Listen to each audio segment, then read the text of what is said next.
यौवनाचे शुभवर्तमान याचा 15वा अध्याय आणि त्यामध्ये द्राक्ष वेल आणि फाटे असा हा मध्यवर्ती कल्पना तिथे दिली आहे हेडिंग.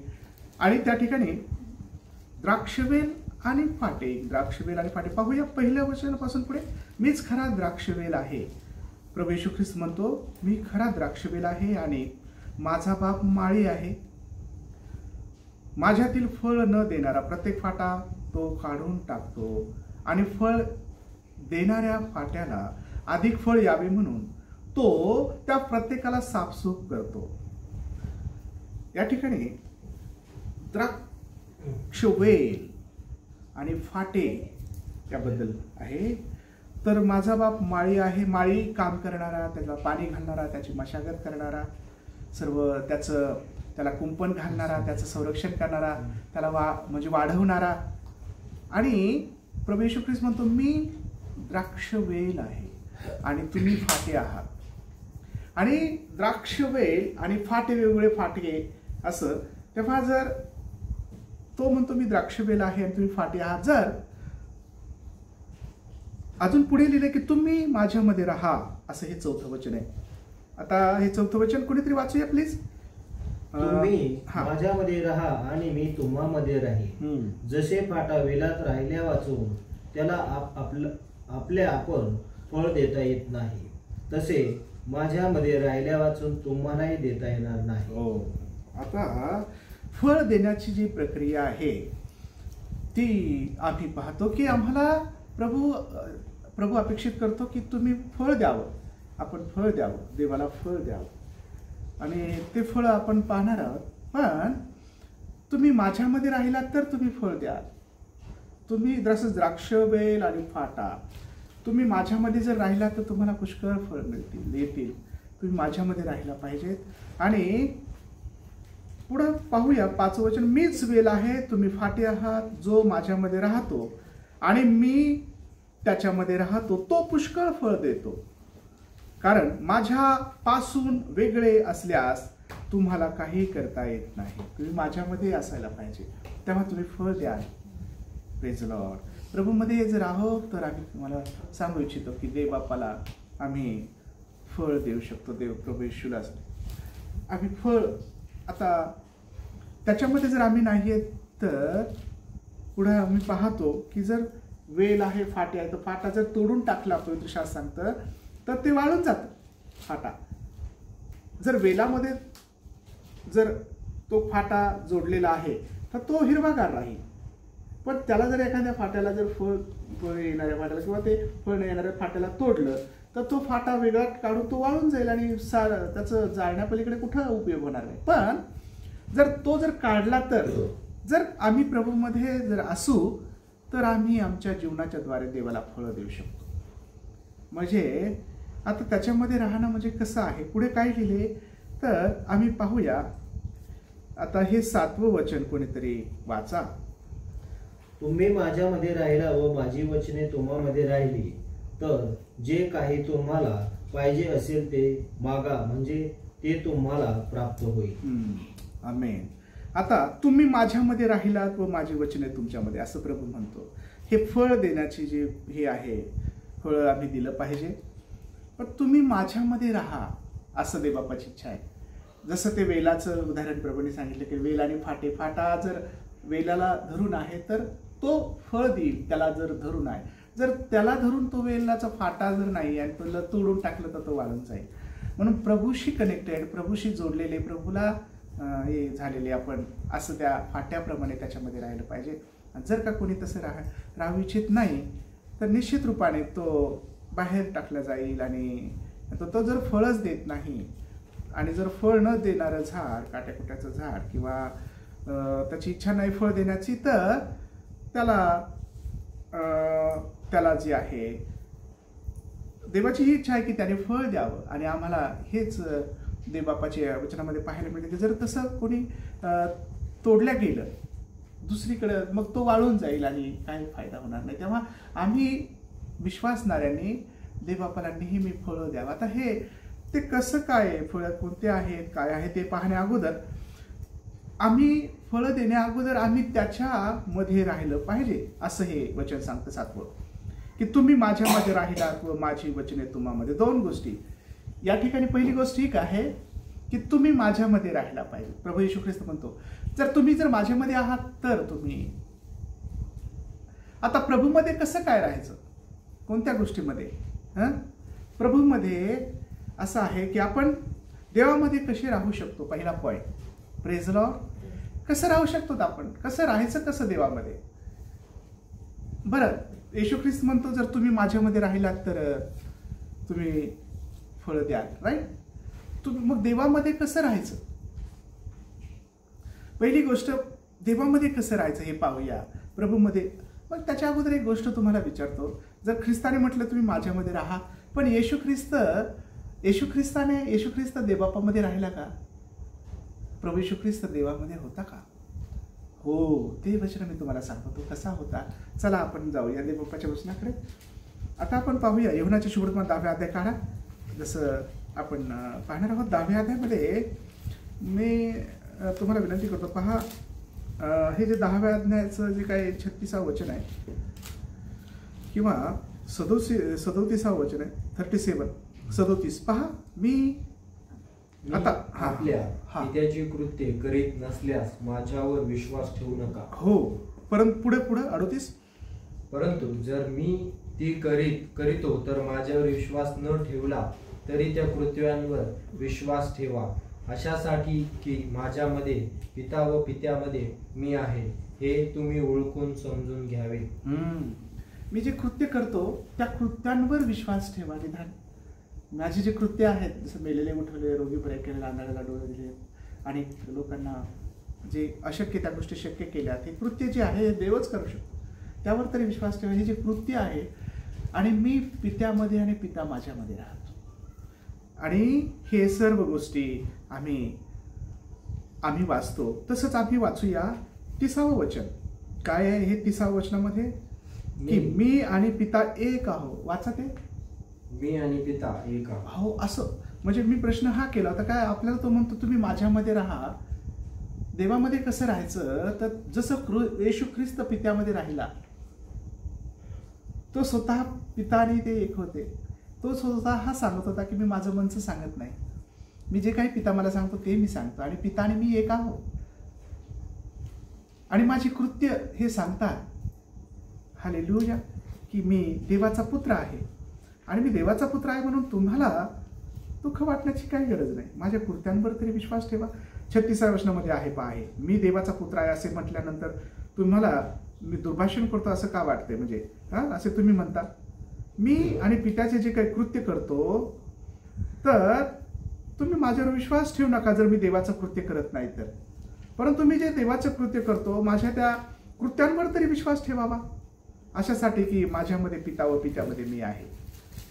मी पित्यामध्ये पिता माझ्यामध्ये आहे, असं हे वचन आहे. म्हणून प्रियजनो समजून घ्या की आम्हाला कसं देवामध्ये राहायचंय, की आमच्या कृत्यांमध्ये दिसलं पाहिजे आम्ही प्रभूमध्ये आहोत.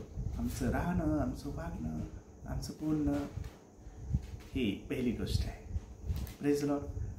प्रभू येशू ख्रिस्त खुद्द देवबापामध्ये होता, आणि तो म्हणतो जसं मी पित्यामध्ये आहे तसं तुम्ही माझ्यामध्ये राहा. आणि मग असं देवामध्ये आम्ही राहिलं पाहिजे. आता दुसऱ्या काही गोष्टी आपण पाहूया की कसं देवबापामध्ये राहायचं आहे आपण.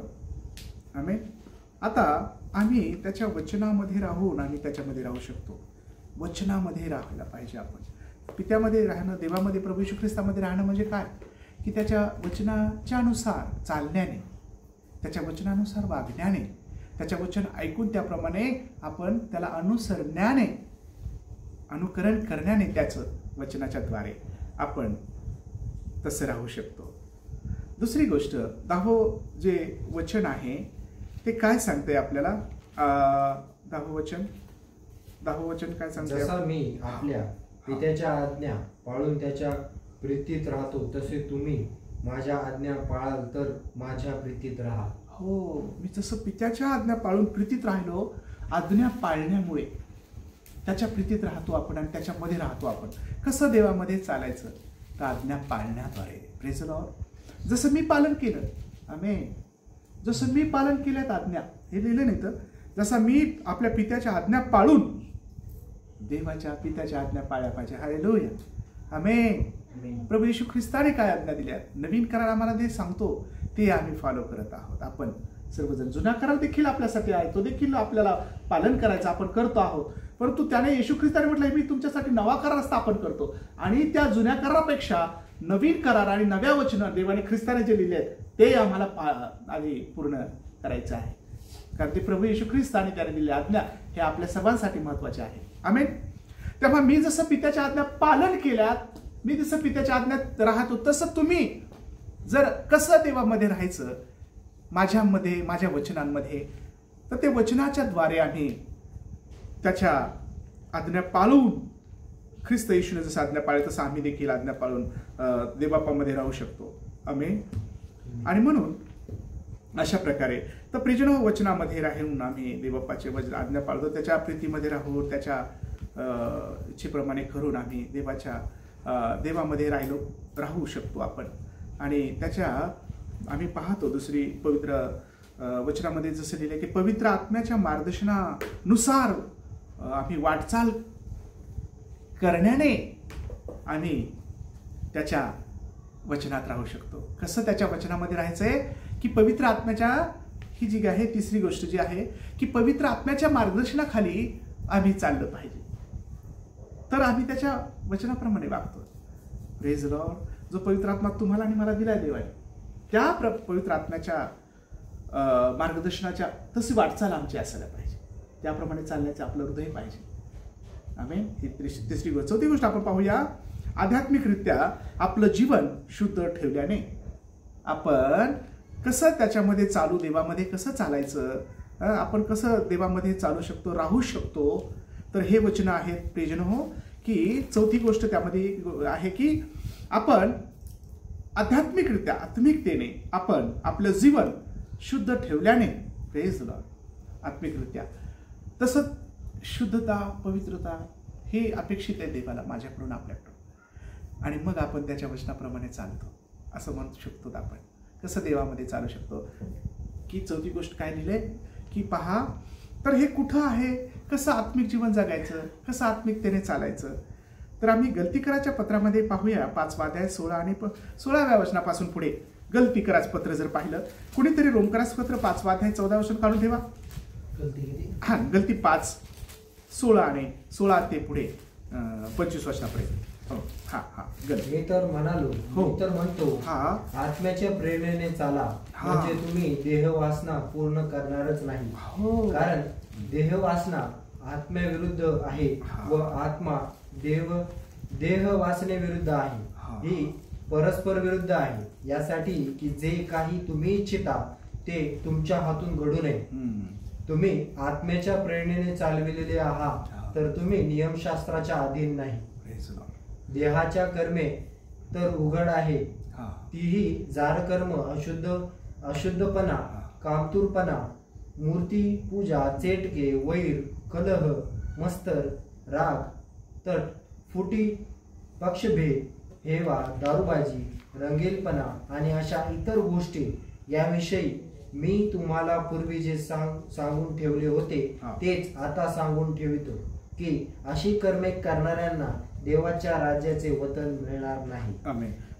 आता हे आपण पाहत आहोत की कशा प्रकारे देवामध्ये आपण कसं राहू शकतो. तर प्रियजनो, देहाच्या ज्या गोष्टी आहेत, देहाला आवडणाऱ्या गोष्टी त्या टाकून दिल्या पाहिजेत, जेणे की जसं की पहा, डोळ्याची वासना, संसाराच्या गोष्टी, बाकीच्या गोष्टी, शरीराची वासना, पहा, मूर्तीपूजा, व्यभिचार, सैतानाच्या गोष्टी आणि अशा सर्व गोष्टी या ठिकाणी दिल्या. त्या देहाचे कर्म ठार मारा. देहाचे कर्म हे देवाबरोबर चालणं आणि देवाच्या वचनाप्रमाणे चालणं किंवा देवामध्ये आपण कसे राहू शकतो. तर ह्या सर्व गोष्टीवर विजय मिळवण्यासाठी देव आपल्याला कृपा देणार आहे, ते तो सक्षम आहे आपल्याला सहाय्य करण्यासाठी. तर ह्या सर्व दही गोष्टीला टाकून देऊन आपण ज्या देहवासनाच्या ह्या विरुद्ध आपण आहोत. आणि असं लिहिलंय तिथे 17 वचनामध्ये की देहवासना आत्म्याविरुद्ध आहे व आत्मा देहवासने विरुद्ध आहे. ही परस्पर विरुद्ध आहेत, एकमेकाच्या विरुद्ध आहेत. त्यासाठी की जे काही तुम्ही इच्छिता ते तुमच्या हातून घडू नये, चुकीच्या गोष्टी. आणि म्हणून आत्म्याच्या प्रमाणे चालण्यासाठी जर आपण पवित्र आत्म्याच्याद्वारे जर चालत आहोत तर देह वासनेला आपण मुकलो पाहिजे. म्हणजे पापाच्या गोष्टी मग सर्व यामध्ये आहे. देहाची वासने उघड काय आहे, त्या मूर्तीपूजा आहे, वैर आहे, कलह आहे, मत्सर आहे, राग आहे, फूट आहे, तटपुटी आहेत, पक्षभेद आहे, मी असा मी त्याचा, मी हे मी असं, हा मुक्त हे पक्षभेद, हेवा, दारूबाजी, एकमेकाचा हेवा, ह्या याच्यामध्ये येतात, ह्या शारीरिक गोष्टीमध्ये येतात आणि देवाच्या विरोधात आहेत या सर्व गोष्टी. देवाच्या संगती कसं चालू शकतो, तुम्ही माझ्या मध्ये कसं देवामध्ये राहता. पण ते वचन पाहिलं 7वं देवाच्या शुभवर्तमानामध्ये 7वं वचन, जसं की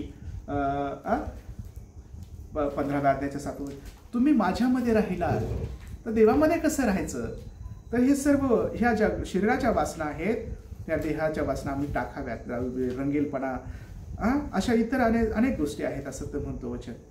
आणि म्हणून आपण हे सर्व कर्म ठार मारा दे, ह्या सर्व कर्मापासून आपण सुटका करण्यासाठी प्रार्थना करतो. देवा ह्या सर्व गोष्टीपासून मला सोडव. आणि असे कर्म देवाला न आवडणारे आहेत आणि ते आपल्याला अनंतकालिक जीवन अडखळण आहेत, ते नाही मिळू शकत असे जर करणारे आहेत. तर ते जे काही सार्वकालिक जीवन प्रभूने आपल्याला ठेवलं आहे तर ह्या कर्मामुळे आपण ते गमवू शकतो. देवाबरोबर कसं चालायचं, आपण कसं राहू शकतो ह्याबद्दल आपण पाहत आहोत. तर आम्ही पुढे जर पाहिलं इपिस्कारास पत्राचं मध्ये, किंवा आम्ही जसं की रोमकरास पत्र 5:14 देखील आपण वाचू शकता. इपिस 5:26 आहे. त्याचप्रमाणे पहिले पेत्र 1:22 आहे. कुठेतरी वाचा त्यापैकी. इपिस 5:26. हा हा इपिस 5:26 साठी की तिला त्याने वचनाविरुद्ध जल स्नानाने स्वच्छ करून पवित्र करा. वचनाच्या द्वारे जल स्नानाने पवित्र करा. वचनाच्या द्वारे जे आहे ते आम्ही पवित्र होतो. वचनानुसार वागलं पाहिजे, त्यामध्ये पवित्रता आहे. देवामध्ये कसं चालावं, प्रभूमध्ये वचनानुसार चालल्याने त्याने मनुष्य पवित्र शुद्ध होतं आणि कृपा मिळते आपल्याला. आणि म्हणून वचनाप्रमाणे असं गलती करा, जसं आम्ही आता वाचलेलं आहे. इपिस करणार का. हो हो. आता पहिले पेत्र 5:22. बर, तिथे काय लिहिले परत. पहिले पेत्र 5:22. हा, जर तुम्हाला मिळालं नसेल तर मी वाचतो, आपण पाहूया. पहिले पेत्र 5:22. बर, क्षमा करा, पहिले पेत्र ना. हा, पहिले पेत्र 1:22. क्षमा करा 1:22 आहे.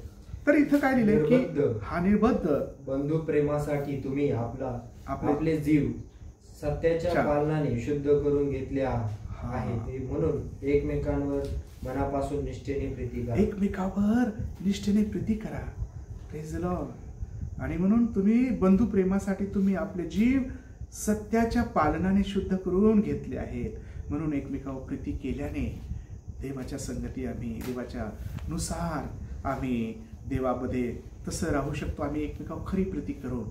Praise the Lord.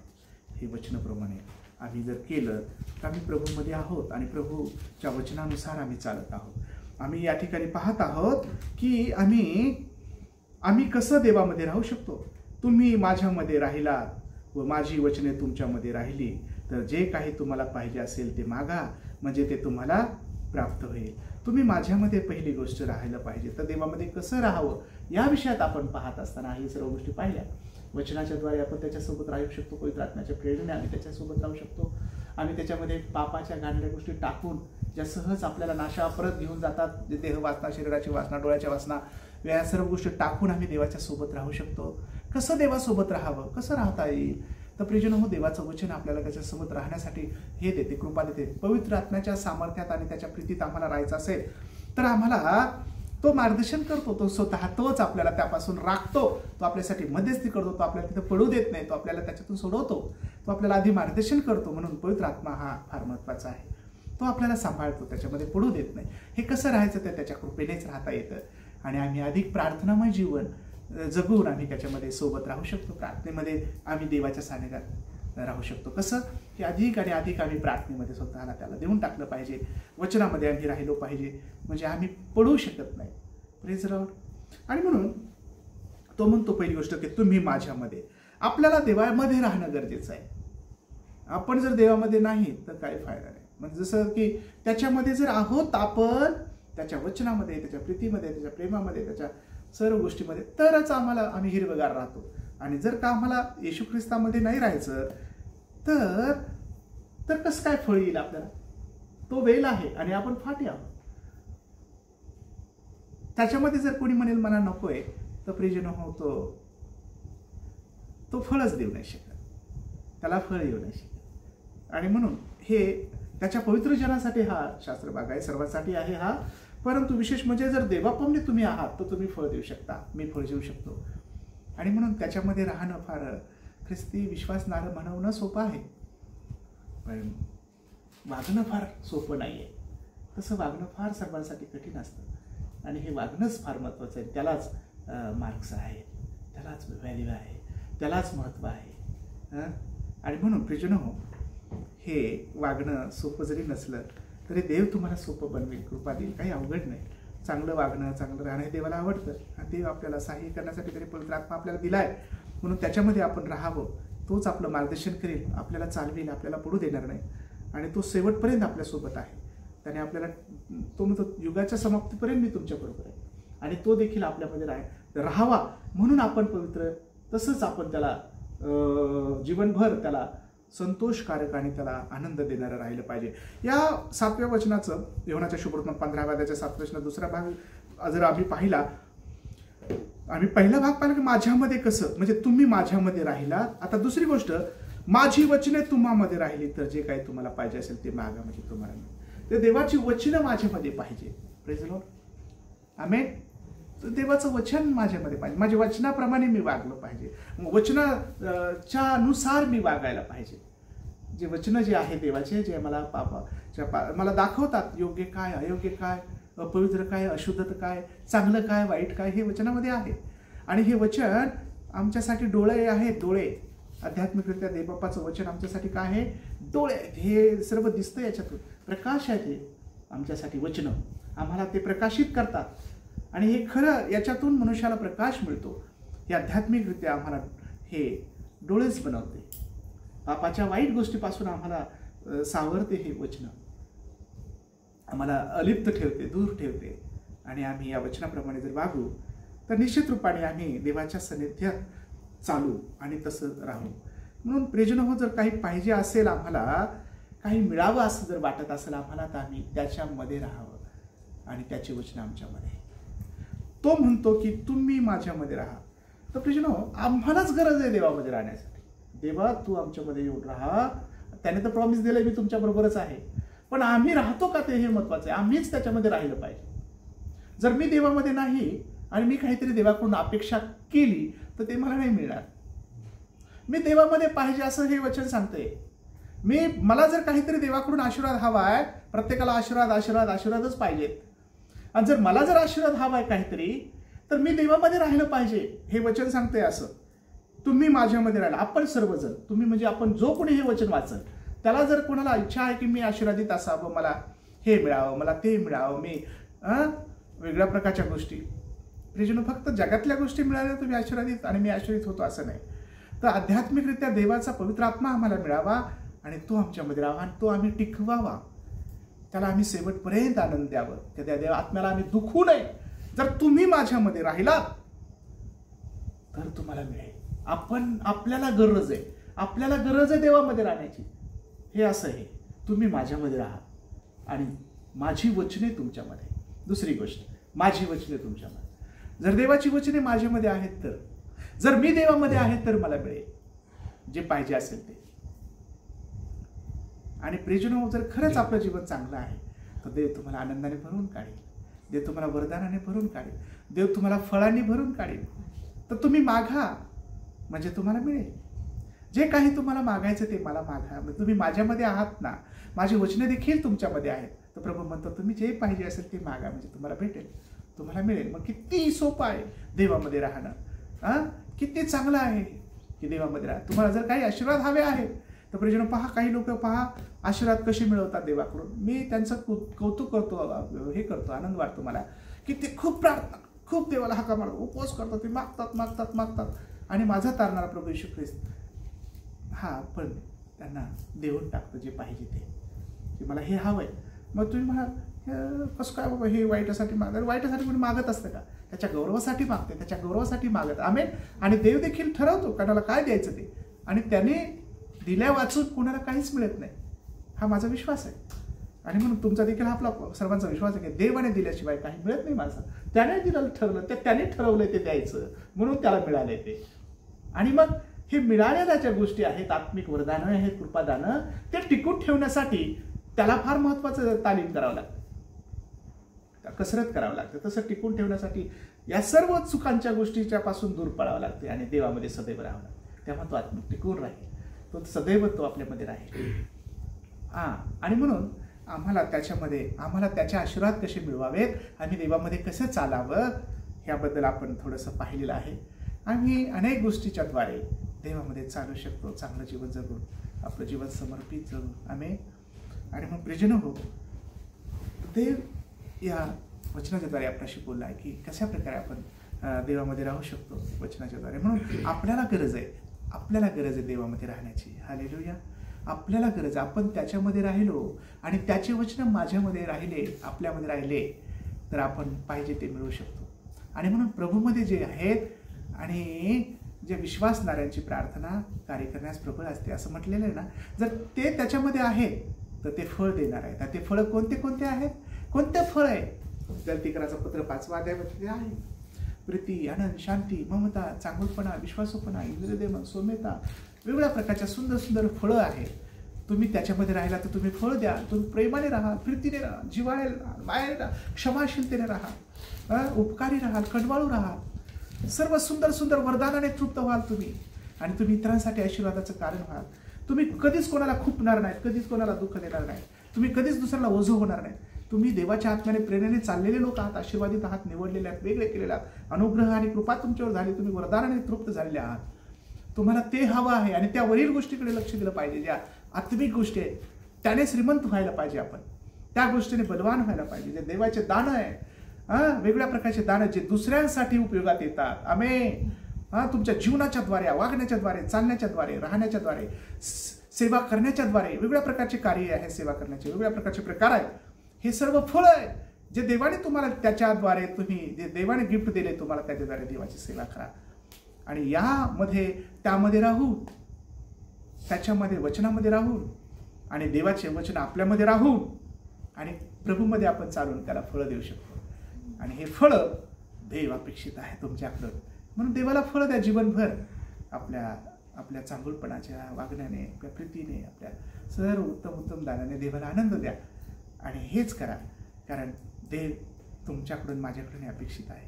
आमचं देवाबरोबर संबंध, देवाबरोबरील वैयक्तिक नातं चांगलं असावं, हे देवाला अपेक्षित आहे. आणि जर तसंच आज नसेल तर ताळवर या, प्रार्थनेत राहा, देवाला क्षमा मागा आणि देवाला म्हणा, प्रभू मला तुझ्यामध्ये राहू दे. आणि जर तुम्ही प्रभूमध्ये आहात तर तुम्ही आनंदित आहात, देवाचा आत्मा तुमच्यामध्ये, तुम्ही शांतीमध्ये आहात. जर कोणी प्रभूमध्ये नाही तर अस्थिर आहेत, ते बेचैन आहेत, अस्थिर आहेत, त्यांना हे नाही आहे, म्हणजे शांती नाही, आनंद नाही, वेगवेगळ्या प्रकारच्या गोष्टी आहेत, त्या देहाच्या गोष्टी करण्यासाठी प्रयत्न करतात, त्यांना मध्ये शांती नाही, ते बसवू शकत नाही. धार्मिक लोकांमध्ये त्यांना वेळही नाही त्यांना बसण्यासाठी. तर प्रियजनो तसं नाही, तर देवाचे वचनाला महत्त्व देणारे लोक ते त्याच्यात बसतील, ते ऐकतील, तसं वागतील आणि ते फळ देतील. मग प्रियजनो, प्रभू म्हणतो माझ्यामध्ये राहा. जसं वेलामध्ये ते फाटे राहतात जोडलेले आणि ते पुष्कळ फळ देतात, तुम्ही माझ्यामध्ये राहिला तर पुष्कळ फळ द्या. तर प्रियजनो, शेवटपर्यंत देवामध्ये राहण्यासाठी देवाला कृपा मागा. आपण छोटी प्रार्थना करूया आणि थांबूया. प्रभू परमेश्वरा, या वचनासाठी तुला धन्यवाद देतो. देवबापा, कसं आम्ही तुझ्यामध्ये राहावं. देवबापा, तू म्हणतो की तू माझ्या वचनाच्या अनुसार चालण्याने असं वागावं आम्ही, की तुझं वचन आम्ही रोज ते मनन करावं, त्याच्याकडे लक्ष द्यावं, त्याकडे आम्ही पाठांतर करू नये तर ते आम्ही आपल्या जीवनामध्ये त्याचं अवलंबन करावं, तसं वागावं आणि ते आम्ही आचरणात आणावं, असं होऊ देते देवबापा. आणि ते वरदान जे आहे तुझे कृपादान आम्हाला येऊ दे. आम्हाला फळ मिळू, आम्हाला तुला फळ द्यायचं आहे. आमच्या जीवनाच्या द्वारे अनेक लोक तुझ्याकडे येतात, अनेक आत्मे जिंकल्या जातात, अनेक नाशाप्रत चाललेले लोक ते तारल्या जातात, किंवा आम्ही त्यांना ती तुझी सुवार्ता सांगतो की तू एक उद्धारक आहेस, तू अनंतकालिक जीवन देणार आहे, तू तारण देणार आहेस. आणि म्हणून हे तारणाचं जी कृपादाने आहेत ती टिकवून ठेवण्यासाठी देव बाप्पा आम्हाला गरज आहे की आम्ही तुझ्यामध्ये शेवटपर्यंत राहिलो पाहिजे. आम्ही वाईट कृत्य करतो तर आम्ही सहज आमचं तारण गमवतो. मग प्रभू परमेश्वरा, शेवटपर्यंत आम्ही चांगले कृत्य करावे जे आत्मिक आहेत आणि त्यामध्ये तुझ्यामध्ये आम्ही राहावं, तुझ्या वचनामध्ये राहावं असं होऊ दे. आमचं सर्व प्रकारचं उणे पण दूर कर. तू आम्हाला हाताशी धरून चालव पवित्र आत्मा, तू आम्हाला मार्गदर्शन कर.